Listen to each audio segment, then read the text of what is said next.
প্রতিশোধ নয়, ঐক্যবদ্ধভাবে দেশকে এগিয়ে নিতে হবে প্রধানমন্ত্রী। প্রচণ্ড দাবদাহে পড়ছে যুক্তরাষ্ট্র, স্বাধীনতা দিবসে কুচকাওয়াজ বাতিল, বিপদে ২০ কোটি মানুষ। বিশ্বকাপ ব্যর্থতায় জার্মানির দায়িত্ব ছাড়েন নাগেলসম্যান, নতুন কোচ হওয়ার দৌড়ে ক্লাব। স্বাগত জানাচ্ছি আশা হোম কেয়ার প্রাইম নিউজ আয়োজনে। আপনাদের সাথে আছি আমি প্রীতিলতা গুপ্তা। এতক্ষণ শিরোনাম দেখছিলেন, এবারে বিস্তারিত। ছোটবেলায় আমাকে রেখে মা যখন কাজে যেতেন তখন তার দুশ্চিন্তার শেষ ছিল না, আর এখন আমার সেই অবস্থা। চিন্তা নেই, আপনার পাশে আছে আশা লেক্সা। আমেরিকার ২৫০তম স্বাধীনতা দিবসের আনন্দ এবার ম্লান করে দিয়েছে ভয়াবহ দাবদাহ। হিটডোমে আটকে পড়া যুক্তরাষ্ট্রের মধ্য ও পূর্বাঞ্চল জুড়ে রেকর্ড তাপমাত্রায় জীবনযাত্রা বিপর্যস্ত। বাতিল হয়েছে ওয়াশিংটনের ঐতিহাসিক স্বাধীনতা দিবসের কুচকাওয়াজ। বিপদের মুখে ২০ কোটিরও বেশি মানুষ। বিস্তারিত আন্তর্জাতিক ডেস্কের রিপোর্টে।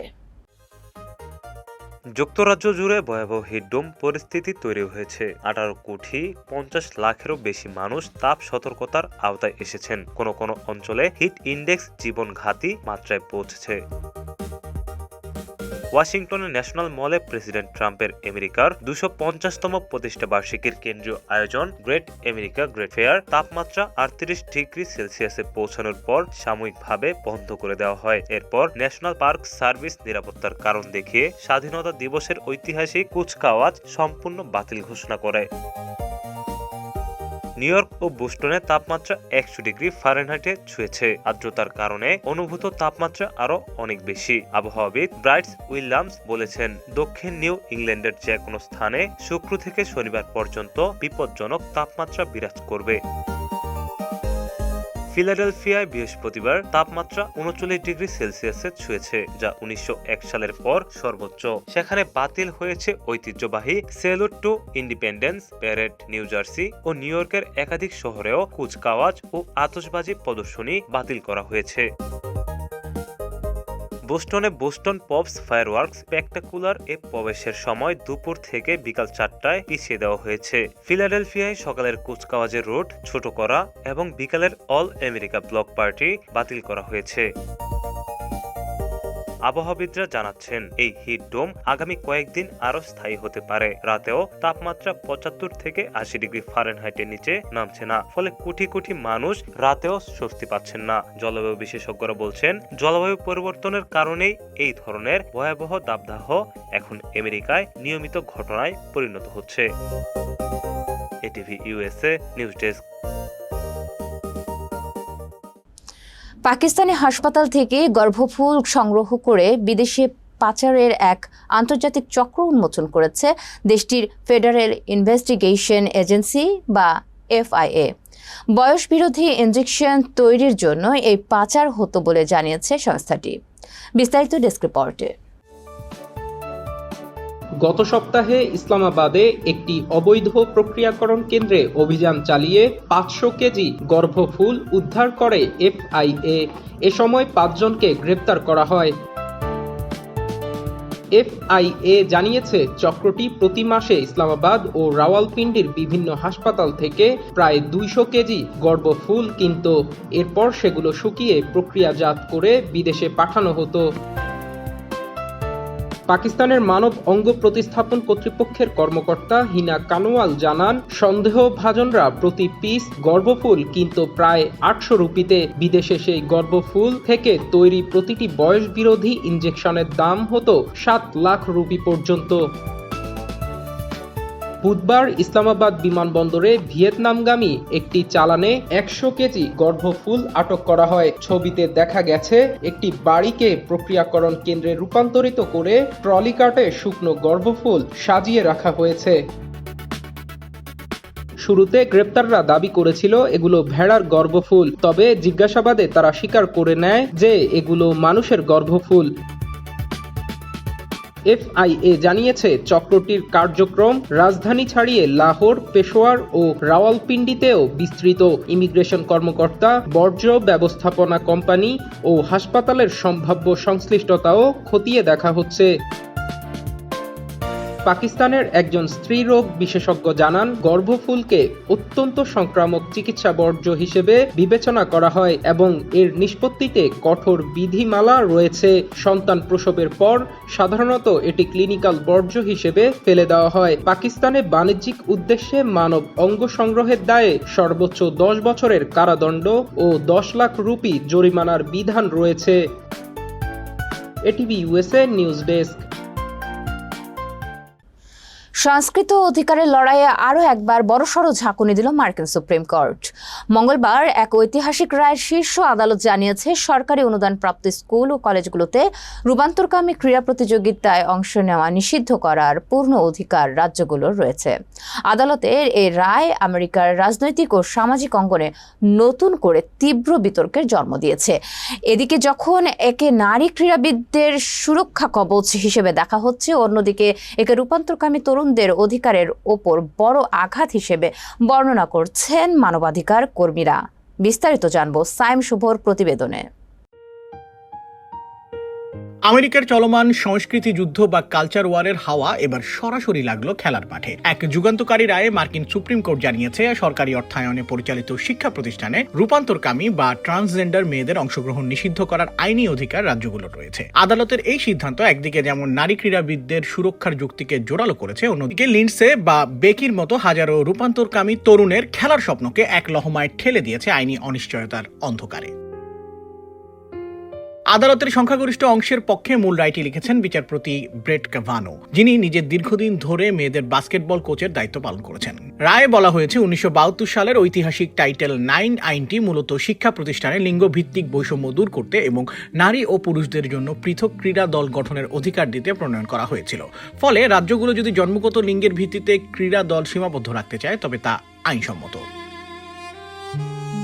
তবে এই রায় একবিংশ শতাব্দীর অন্যতম বড় আইনি লড়াইয়ের অবসান ঘটালেও বেশ কিছু মানবিক ও বাস্তব প্রশ্নকে অমীমাংসিত রেখে গেছে। প্রাথমিক বা ব্যাকরণ স্কুলের শিশু, যেখানে ছেলে ও মেয়েরা সাধারণত একসাথেই খেলে, সেখানেও কি এই নিষেধাজ্ঞা কার্যকর হবে? কিংবা বিশ্ববিদ্যালয়ের মূল দলের বাইরে সাধারণ বিনোদনমূলক বা ক্লাব স্পোর্টসের ক্ষেত্রে এর প্রভাব কি হবে, তা এখনো অস্পষ্ট। এই মামলার কেন্দ্রে ছিল দুটি ভিন্ন ভিন্ন বাস্তবতার গল্প। একটি আইডাহো রাজ্যের লিন্ডসে হেক্সকক্স, যিনি বিশ্ববিদ্যালয়ের ট্র্যাক অ্যান্ড ফিল্ড দলে সুযোগ পাওয়ার জন্য লড়াই করছিলেন। নিম্ন আদালতে জিতলেও দীর্ঘ মানসিক ও আইনি লড়াইয়ের পর 2025 সালে তিনি আর মূলধারায় খেলায় ফেরেননি। অন্য গল্পটি ওয়েস্ট ভার্জিনিয়ার বেকি পেপার জ্যাকসনের, যা অত্যন্ত মানবিক। তৃতীয় শ্রেণী থেকেই নিজেকে মেয়ে হিসেবে চিনে আসা বেকি মিডল স্কুলের দৌড় প্রতিযোগিতায় অংশ নিত। প্রায় প্রতিবারই সবার শেষে আসতো সে। একসময় তার কোচ তাকে দৌড় ছেড়ে শর্টপাট বা চাকতি নিক্ষেপের পরামর্শ দেন।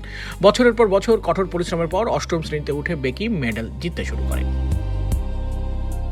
ক্রীড়া জগতের কিংবদন্তিরাও এই ইস্যুতে বিভক্ত। টেনিস তারকা বিলি জিন কিং যেখানে রূপান্তরকামীদের অধিকারের পক্ষে কথা বলছেন, সেখানেই তার সমসাময়িক মার্টিনা নাভরাতিলোভা নারী ক্রীড়াবিদদের সুরক্ষার্থে এই নিষেধাজ্ঞার পক্ষে অবস্থান নিয়েছেন।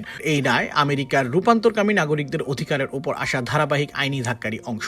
গত বছর সুপ্রিম কোর্ট অপ্রাপ্ত বয়স্কদের লিঙ্গ রূপান্তরকালীন চিকিৎসা নিষিদ্ধকরণের পক্ষে রায় দেওয়ার পর ইতিমধ্যে 25টি রাজ্যে এই চিকিৎসা নিষিদ্ধ বা অপরাধ হিসেবে গণ্য করা হয়েছে। পাশাপাশি মন্টানা, ওয়াকালহোমা এবং টেনেসির মতো রাজ্যগুলোতে জন্ম নিবন্ধনের লিঙ্গ পরিবর্তন নিষিদ্ধ করা হয়েছে। 15টিরও বেশি রাজ্যে রূপান্তরকামীদের পাবলিক টয়লেট ব্যবহারে নিষেধাজ্ঞা জারি করা হয়েছে। খেলাধুলার মূল স্পিরিট হলো সবাইকে আপন করে নেওয়া এবং শারীরিক ও মানসিক সুস্থতা নিশ্চিত করা। কিন্তু আইন, বিজ্ঞান আর মানবিকতার এই ত্রিমুখী লড়াইয়ে মাঠের চেয়ে আদালতের এজলাসই এখন প্রধান যুদ্ধক্ষেত্র হয়ে উঠেছে। সুপ্রিম কোর্টের এই রায় আইনি দিক থেকে হয়তো একটি স্পষ্ট বার্তা দিয়েছে, কিন্তু আমেরিকার সামাজিক বিভেদ ও রূপান্তরকামী শিশুদের মনের ক্ষতকে তা কতটা নিরাময় করতে পারবে, সে প্রশ্ন থেকেই যাচ্ছে। সাইম শুভ, এটিভি ইউএসএ, নিউ ইয়র্ক। এবার ছোট্ট একটা বিরতি নিচ্ছি, ফিরে এসে থাকছে খামেনির রাষ্ট্রীয় অন্ত্যেষ্টিক্রিয়ায় স্পিকার হাফিজ উদ্দিন আহমেদের শ্রদ্ধা। ব্যস্ততার কারণে বাবা মার সঠিক যত্ন নিতে পারছিলাম না। তারপর সন্ধান পেলাম আশা হোম কেয়ারে। আশা হোম কেয়ার, ভালোবাসার পরশে প্রবীণদের পাশে।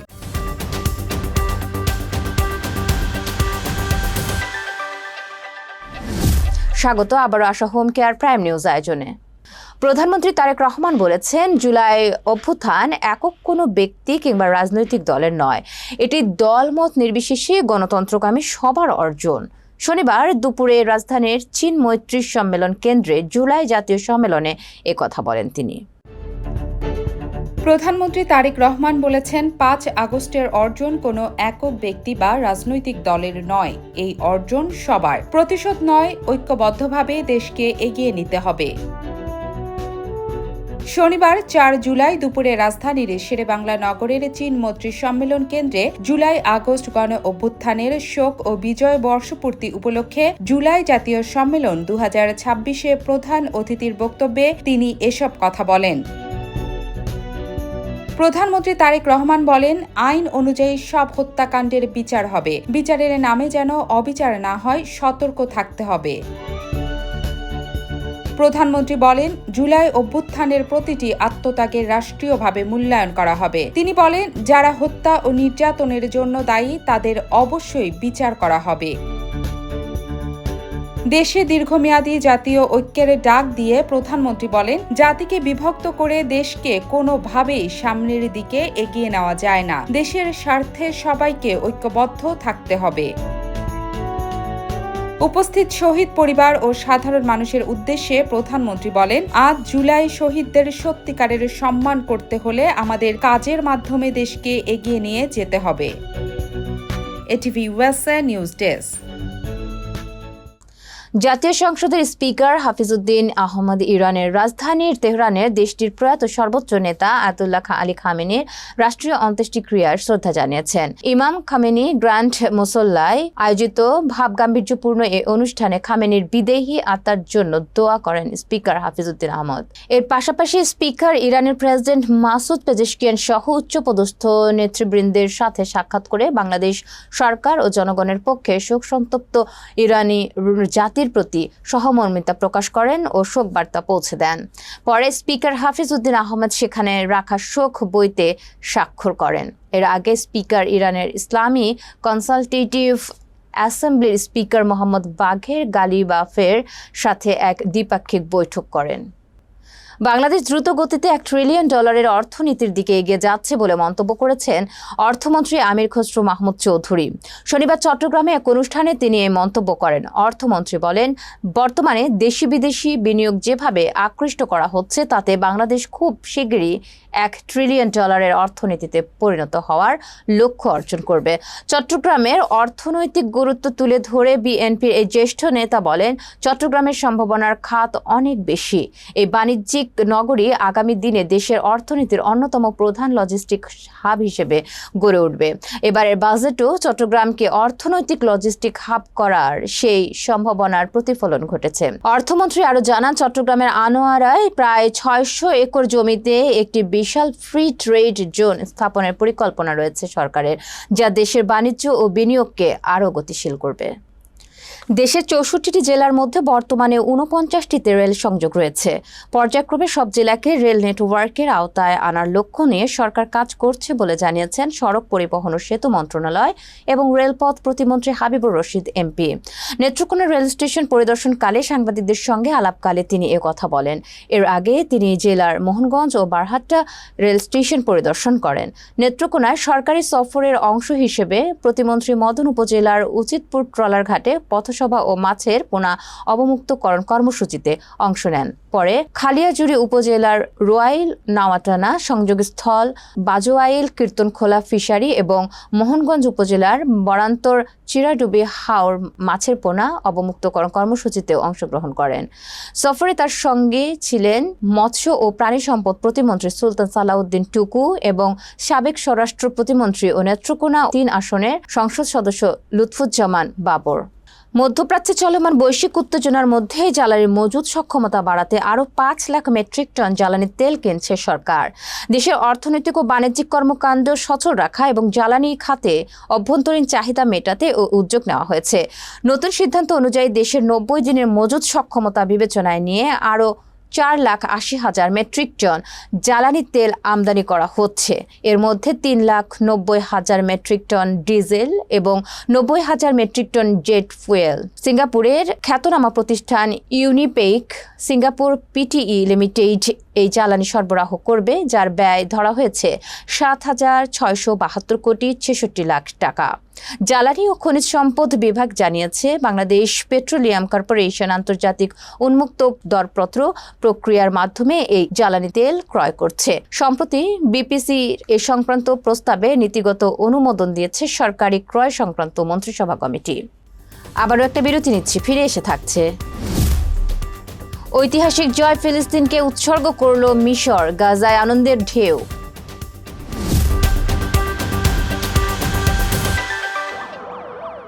আমি যদি মিথ্যে বলতাম তাহলে আমার ছেলেটা কি শিখত? বাবা, সব সময় সাদাকে সাদা এবং কালোকে কালো বলি। সাপ্তাহিক সাদা কালো, আমরা সাদাকে সাদা, কালোকে কালো বলি।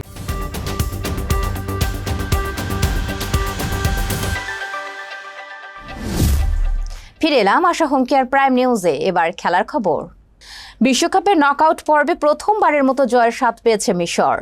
অস্ট্রেলিয়ার বিপক্ষে পাওয়া ঐতিহাসিক এই জয়টি ফিলিস্তিনের জনগণকে উৎসর্গ করেছেন মিশরের প্রধান কোচ হোসাম হাসান। মিশরের কোচের সেই বার্তা মুহূর্তের মধ্যে ছড়িয়ে পড়ে সামাজিক যোগাযোগ মাধ্যমে। গাজার অনেক বাসিন্দা মিশরের ঐতিহাসিক জয়ে নিজেদের আনন্দ প্রকাশের পাশাপাশি জয় উৎসর্গ করায় দেশটির প্রতি কৃতজ্ঞতা জানান। এদিকে ধ্বংসস্তূপ আর তাঁবুতে বন্দী হাজারো ফিলিস্তিনি বড় পর্দায় মিশরের খেলা উপভোগ করেন। অস্ট্রেলিয়ার বিপক্ষে মিশরের জয়ের খবর আসতেই গাজা জুড়ে আনন্দের বন্যা বয়ে যায়। সামাজিক যোগাযোগ মাধ্যমে ছড়িয়ে পড়া ভিডিওতে দেখা যায় বোমা হামলায় বিধ্বস্ত ভবনের পাশে অস্থায়ী পর্দায় খেলা দেখছেন গাজার শত শত মানুষ। গাজার ছোট ছোট শিশুদের মুখে আঁকা ছিল মিশরের পতাকা। এক একটি গোলের পর বাঁধ ভাঙা উল্লাস ফেটে পড়েন তারা। বিশ্বকাপের নকআউট পর্ব থেকে আকস্মিক ও হতাশাজনক বিদায়ের জোরে জার্মানির কোচের পদ থেকে পদত্যাগ করেছেন জুলিয়ান নাগলসম্যান। জার্মান ফুটবল ফেডারেশনের পক্ষ থেকে এখনো আনুষ্ঠানিক ঘোষণা না এলেও দেশের শীর্ষ গণমাধ্যমগুলো খবরটি নিশ্চিত করেছে। বিস্তারিত ডেস্ক রিপোর্টে।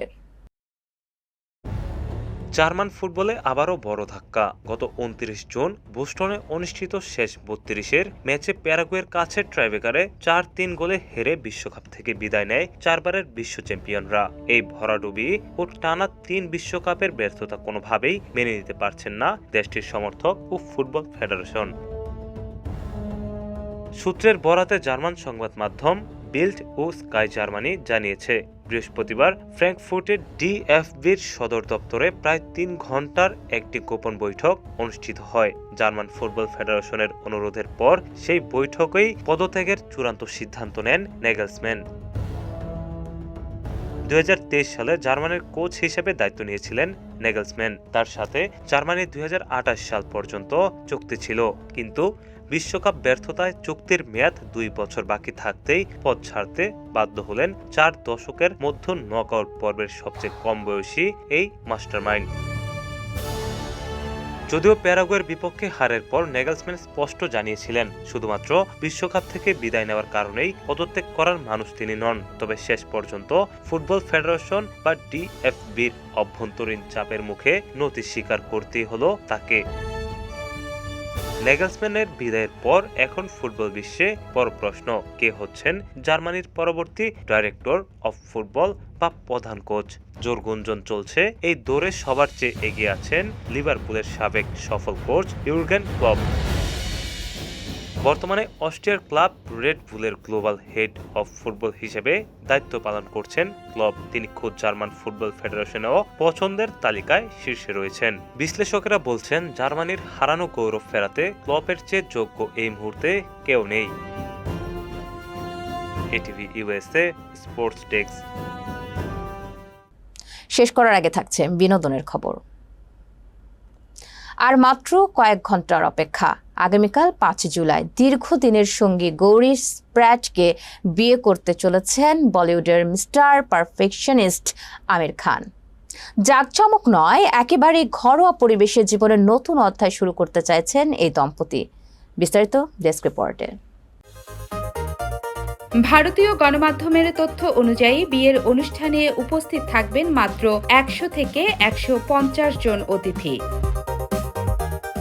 অতিথির তালিকায় রয়েছেন 2 পরিবারের সদস্য এবং ঘনিষ্ঠ বন্ধু ও সহকর্মীদের মধ্যে পরিচালক আশুতোষ গোয়ারিকর ও রাজকুমার হিরানি।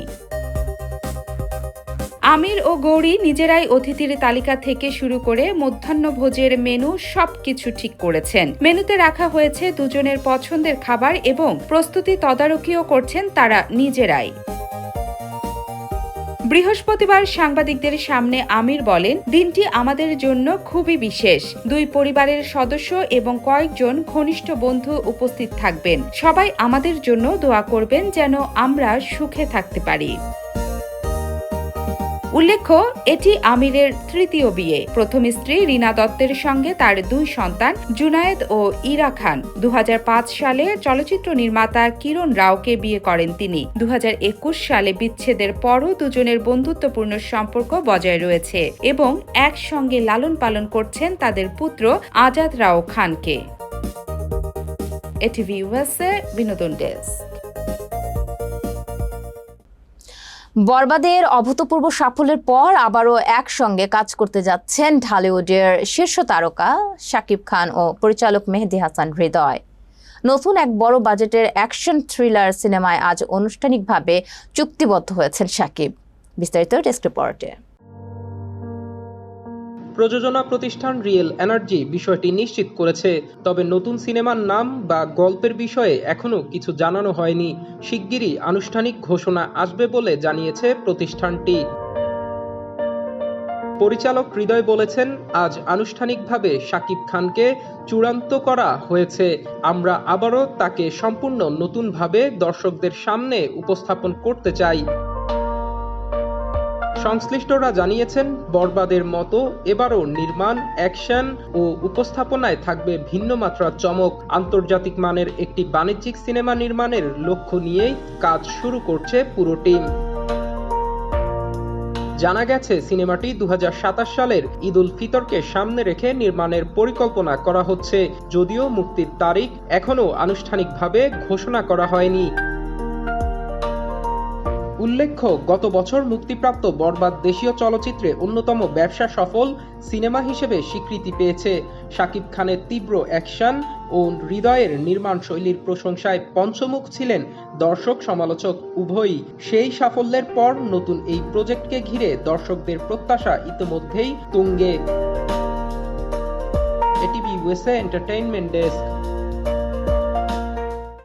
আশা হোম কেয়ার প্রাইম নিউজ শেষ করার আগে শিরোনামগুলো আরও একবার। প্রতিশোধ নয়, ঐক্যবদ্ধভাবে দেশকে এগিয়ে নিতে হবে প্রধানমন্ত্রী। প্রচণ্ড দাবদাহে পড়ছে যুক্তরাষ্ট্র, স্বাধীনতা দিবসে কুচকাওয়াজ বাতিল, বিপদে 20 কোটি মানুষ। বিশ্বকাপ ব্যর্থতায় জার্মানির দায়িত্ব ছাড়েন নাগেলসম্যান, নতুন কোচ হওয়ার দৌড়ে ক্লাব। এতক্ষণ আশা হোম কেয়ার প্রাইম নিউজ আয়োজনে আমাদের সাথে থাকার জন্য ধন্যবাদ। এটিভি ইউএসএ দেখতে ডাউনলোড করুন অ্যাপ। চোখ রাখুন এটিভি ইউএসএ ফেসবুক পেজ ও ইউটিউব চ্যানেলে। থাকুন এটিভি ইউএসএর সাথে, থাকুন সংবাদের সংস্কৃতিতে বিশ্বজুড়ে বাঙালিয়ানায়।